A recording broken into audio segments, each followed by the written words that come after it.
Hello, this is my review for the EasyCap USB 2.0 video capture system.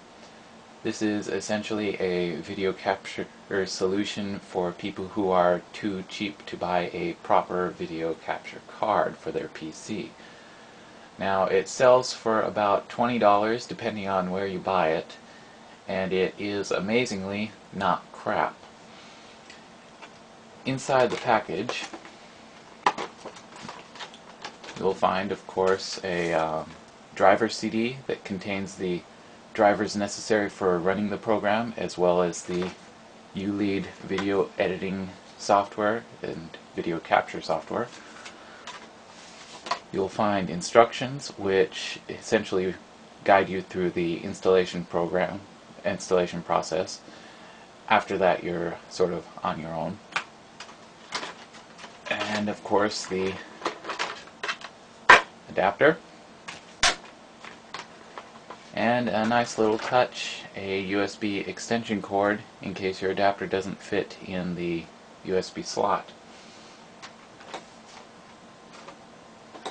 Now on the adapter itself you have a cap that covers the USB portion. You plug this into your computer, and then over here we have a combination composite and S-video cable, which is nice if you can support S-video. You simply plug whatever game system or video device you want to capture into this end, plug this in to your computer, start up the software, and hit capture, and it works.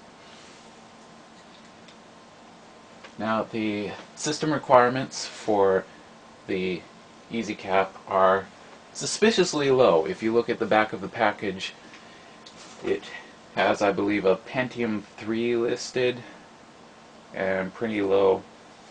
Yes, 256 megabytes of RAM. It'll run on Windows 2000. These are ludicrous requirements. They are essentially what is required for running this software, just to start it up.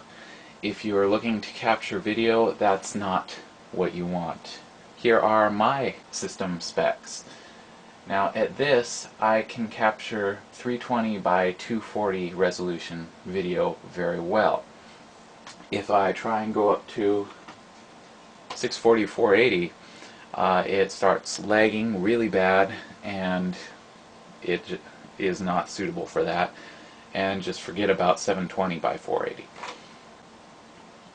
As for seeing what you're capturing, there are a couple solutions people come up with, because when you're capturing the video it doesn't show up quite perfectly on your computer monitor. Now some people use RCA cable splitters so that they send simultaneously a signal from the device to a separate TV and to the computer. This is my setup. I have a VCR at the center, yes, they still exist, and send the signal from that out to my computer and then out to a crappy TV that I can bring into my room, because the nice one is at a completely different part of the house. For capture options, I like to use MPEG as the file format that offers good compression, and it doesn't slow down the system too much.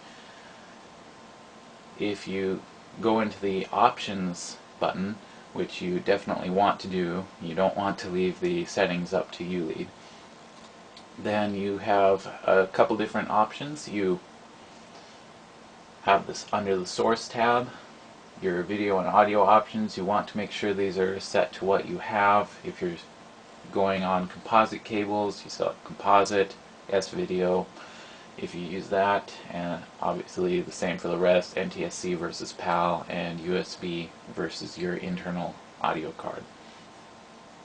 On the next tab you have color, and this is very nice that they have color settings for the captured video, because on the default settings it's very dark and not quite what you'd want, so you can adjust those here.